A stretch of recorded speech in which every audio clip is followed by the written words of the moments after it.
Hello everyone, welcome back to NK tutorial. So आज हम पढ़ेंगे क्लास 8 स्टैंडर्ड के एनसीईआरटी मैथ बुक से चैप्टर 3 अंडरस्टैंडिंग क्वाड्रिलेटरल। क्वाड्रिलेटरल जानने से पहले हम कुछ इंपॉर्टेंट थिंग्स जानेंगे, जैसे कि प्लेन सरफेस क्या होता है, कर्व क्या होता है, पॉलीगॉन क्या होता है। Okay, so let's start with the plane surface. Plane surface क्या कहता है कि a plane surface is a flat surface like paper, floor और बोर्ड। ठीक है, एक प्लेन सरफेस होता है जैसे कि आपके नोटबुक के पेपर, वो भी क्या है, एक प्लेन सरफेस ही है। ठीक है, या फिर आपके कमरे के फ्लोर जो हो गए वो भी एक क्या है, प्लेन सरफेस ही होता है। और बोर्ड जिस पे आप लिखते हो, ठीक है, ब्लैक बोर्ड हो गया, वो भी एक प्लेन सरफेस ही है। या फिर आप कार्डबोर्ड भी उठा लो, वो भी एक क्या है, प्लेन सरफेस ही है। ओके, नेक्स्ट हम पढ़ते हैं कर्व क्या होता है। When we draw a line on a plane without lifting the pencil and without crossing the line again, it form a curve. A curve is a line that is drawn continuously without sharp corner. ठीक है, एक ऐसा line जिसको हम draw करें without lifting the pencil, हमें pencil उठाना नहीं है और कुछ ना कुछ ड्रॉ करते जाना है। ओके, और यहाँ पे क्या बोल रहा है, without crossing the line again. जैसे ही हम ड्रॉ कर रहे हैं, हमें ऐसे लाइन को क्रॉस नहीं करना है। ठीक है, मतलब कुछ इस तरीके से हमें क्या, क्रॉस नहीं करना है लाइन को। जैसे हम यहाँ पे ड्रॉ किए हैं, ये करेक्ट है। दूसरी बात क्या कि a curve is a line that is drawn continuously without sharp corner. ऐसे आप ड्रॉ कर रहे हो तो ऐसे कुछ शार्प कॉर्नर नहीं बनना चाहिए, एक शार्प एज नहीं बनना चाहिए। ठीक है, तो ये भी कर्व नहीं होगा और ये भी कर्व नहीं होगा। तो इसमें कौन सा फिगर कर्व हुआ, ये क्या है, कर्व। ओके, आपको समझ में आया। दो बात का ध्यान रखना है कि जो भी हम ड्रॉ कर रहे हैं, जो लाइन ड्रॉ कर रहे हैं, वो क्या होना चाहिए, इंटरसेक्ट नहीं होना चाहिए। जैसे कि एक दूसरे लाइन को कट करके नहीं जाना चाहिए। दूसरी बात कि उसमें शार्प एज नहीं होना चाहिए। ठीक है, इस तरीके से शार्प एज नहीं बना होना चाहिए, ये हो गया या फिर ऐसा हो गया। ओके, ये सारी चीज़ें शार्प एज नहीं होनी चाहिए। नेक्स्ट हम पढ़ते हैं types of curve. Types of curve में क्या आएंगे, एक ओपन कर्व होता है, दूसरा क्लोज्ड कर्व होता है। सो ओपन कर्व में देखेंगे start and end points are different. ये क्या हो गया, ये आपका किस टाइप का कर्व हो गया, ओपन कर्व हो गया। इसमें आप देख सकते हो कि हमने यहाँ से स्टार्ट किया था और एंड कहाँ किया, यहाँ। तो आप देख पा रहे हो कि यहाँ स्टार्टिंग पॉइंट और एंडिंग पॉइंट क्या है, डिफरेंट है। तो ये क्या कहलाएगा, ओपन कर्व। और क्लोज्ड कर्व क्या होता है कि start and end points are same. हमने यहाँ से स्टार्ट किया और कुछ ड्रॉ किया, ओके, और वापस से हमने यहीं पे एंड किया। सो हमारा स्टार्टिंग पॉइंट भी यही था और एंडिंग पॉइंट भी यही था। ठीक है, तो ये क्या हुआ, क्लोज्ड कर्व। नेक्स्ट हम देखते हैं पॉलीगॉन। पॉलीगॉन क्या कहता है कि a polygon is a simple closed figure made only by line. For example triangle, square, rectangle and pentagon. Polygon क्या होता है, ऐसा फिगर जो केवल लाइन से मिलके बना हो। लाइन से मिलके कुछ भी बना सकते हो, बट वो लाइन से मिलके बना हो, उसी को हम क्या बोलेंगे, पॉलीगॉन। ओके, सिर्फ और सिर्फ लाइन सेगमेंट से मिलके बना होना चाहिए। या फिर ये डायग्राम आप बना सकते हो, या फिर कुछ ऐसा फिगर बना सकते हो, केवल लाइन से ही मिलके बना हो। स्क्वायर हो सकता है, ट्रायंगल हो सकता है, ये सारी चीज़ें क्या हो गए, पॉलीगॉन। इसमें आप देख पा रहे हो ये भी एक तरीके से लाइन ही है ना। नेक्स्ट हम देखेंगे convex polygon. So convex polygon क्या कहता है कि a convex polygon is a polygon where all diagonals lies inside the polygon. Convex polygon एक ऐसा पॉलीगॉन होता है, जैसे पॉलीगॉन हमने समझा, पॉलीगॉन क्या समझा हमने कि वो एक लाइन सेगमेंट से मिलके बनता है। ये भी एक क्या हो गया, पॉलीगॉन ही कहलाएगा। अब डायगोनल बेसिकली क्या होते हैं, जो वर्टेक्स होते हैं। ओके, अब वर्टेक्स आपको पहले बता देती हूँ। वर्टेक्स क्या होते हैं, जहाँ पे दो लाइन सेगमेंट आपस में मिलते हैं, एक पॉइंट पे आके मिलते हैं, वही क्या कहलाता है, वर्टेक्स कहलाता है। और एक से अगर ज़्यादा वर्टेक्स होंगे तो वो क्या कहलाते हैं, वर्टिसेस।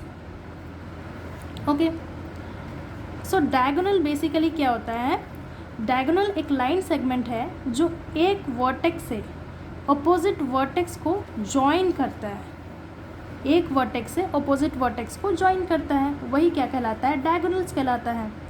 तो कॉन्केव पॉलीगॉन में हमने बेसिकली क्या पढ़ा कि concave polygon is a polygon where all diagonal lies inside the polygon. जितने भी डायगोनल्स होंगे वो ये पॉलीगॉन के अंदर ही लाई करने चाहिए।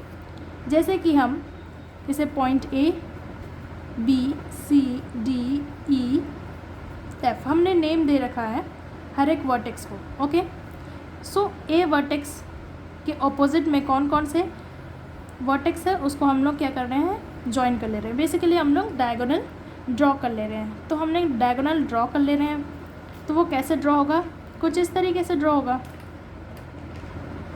हर एक पॉइंट से आपको ऐसे ड्रॉ कर लेना है। तो आप इसमें देख पा रहे हो कि जितने भी डायगोनल्स ड्रॉ कर रहे हैं वो क्या है, अंदर ही लाई हो रहे हैं। ओके, इस पॉलीगॉन के अंदर ही लाई हो रहे हैं, तो वो क्या कहलाएगा, कॉन्वेक्स पॉलीगॉन कहलाएगा। जैसे कि आप स्क्वायर में भी देख सकते हो, स्क्वायर में भी आप रेक्टेंगल या फिर स्क्वायर में भी आप देख लो तो भी आप इसमें क्या पाओगे कि डायगोनल जो है वो अंदर ही लाई कर रहा है। लेकिन कॉन्केव के केस पे क्या होता है कि a concave polygon is a polygon where one or more diagonal lies outside the polygon. जैसे कि एक फिगर लेके चलते हैं कुछ ऐसा, इस पे आप क्या देखोगे कि इसमें ये वर्टिसेस से इस वर्टिसेस में ज्वाइन करना है, तो ये तो क्या हो जा रहा है, आउटसाइड हो जा रहा है ना। डायगोनल किधर हो जा रहा है, आउटसाइड हो जा रहा है। तो ये बेसिकली किसके अंडर में आएगा, कॉन्केव पॉलीगॉन। ये किसका एग्जांपल हो गया, कॉन्केव पॉलीगॉन, क्योंकि इसमें डायगोनल क्या हो गए, आउटसाइड द पॉलीगॉन। इसमें अगर एक भी अगर बाहर निकल जाता है डायगोनल तो वो सीधे सीधे कॉन्केव पॉलीगॉन के अंडर में आ जाते हैं। ठीक है, lies outside the polygon. Regular polygon क्या होता है कि a regular polygon has all sides equal and all angles are equal. Regular polygon के हिसाब से कुछ भी पॉलीगॉन ड्रॉ करो आप, लेकिन कंडीशन क्या है, ऑल साइड्स आर इक्वल। इसके जो साइड्स हैं वो इक्वल होने चाहिए। अगर यहाँ से यहाँ तक का मेज़र करें तो ये 4 सेंटीमीटर, फॉर एग्ज़ाम्पल 4 सेंटीमीटर हो तो इस साइड भी कितना होना चाहिए आपका, 4 सेंटीमीटर होना चाहिए। ये साइड भी आपका 4 सेंटीमीटर होना चाहिए और ये साइड भी आपका 4 सेंटीमीटर ही होना चाहिए। All angles are equal, angles are equal. अगर ये 90 डिग्री है तो ये भी आपका 90 डिग्री ही होना चाहिए, ये भी 90 और ये वाला भी 90 डिग्री होना चाहिए। तो सारे साइड्स भी सेम होने चाहिए और सारे एंगल भी सेम होने चाहिए, तभी वो किसके अंडर में आएंगे, रेगुलर पॉलीगॉन के अंडर में आएंगे। Okay, irregular polygon. अब इरेगुलर पॉलीगॉन देखते हैं। An irregular polygon is a polygon where sides are not equal, sides are not equal and angle are not equal. जैसे कि एक ड्रॉ करते हैं, ये एक ट्रायंगल हम लोग ने ड्रॉ कर लिया। आप यहाँ पे देख पा रहे हो ये तो 90 डिग्री ही होगा, ये एंगल 90 से छोटा ही होगा, पर क्या है, डिफरेंट है। यहाँ भी अगर 90 मिलता, यहाँ भी 90 मिलता तो वो किसके अंडर में आ जाता, रेगुलर में आ जाता। लेकिन रेगुलर के लिए एक और कंडीशन क्या चाहिए, साइड्स भी इक्वल होने चाहिए, साइड्स भी इक्वल होने चाहिए। आप यहाँ पे देख पा रहे हो कि ये साइड डिफरेंट है, ये डिफरेंट है, ये भी डिफरेंट है, और ये एंगल भी क्या, ये 90 डिग्री हो गया, ये डिफरेंट एंगल हो गया और ये डिफरेंट एंगल हो गया। यहाँ पे क्या हो रहे हैं, सारे क्या हो जा रहे हैं, डिफरेंट हो जा रहे हैं। ओके, अगर एक भी डिफरेंट हो जाता है तो वो किसके अंडर में आ जाता है, इरेगुलर पॉलीगॉन के अंडर में आ जाता है। रेगुलर के लिए हर एक साइड और हर एक एंगल इक्वल होने चाहिए। ओके, सो फाइनली हम लोग पढ़ते हैं कि क्वाड्रिलेटरल क्या होता है। What is quadrilateral? A quadrilateral is a closed figure made of 4 side line segment. 4 side line segment means कि पॉलीगॉन ने तो हमने पढ़ा, ठीक है, कि कुछ ऐसा पॉलीगॉन बनाओ जिसमें 4 लाइन सेगमेंट होने चाहिए। जैसे कि इसमें 4 लाइन सेगमेंट है, ये 1 2 3 4। विच मीन्स ये क्या है, क्वाड्रिलेटरल है। बस इतना सिंपल सा चीज़ है। Okay, it has 4 side, 4 angle, 4 vertices.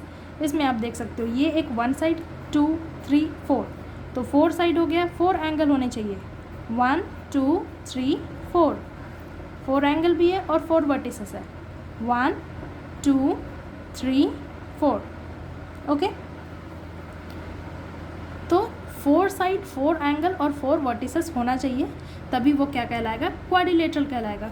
आप बोलोगे बस स्क्वायर है क्या, नहीं, आप यहाँ पे देख सकते हो कुछ एग्जाम्पल।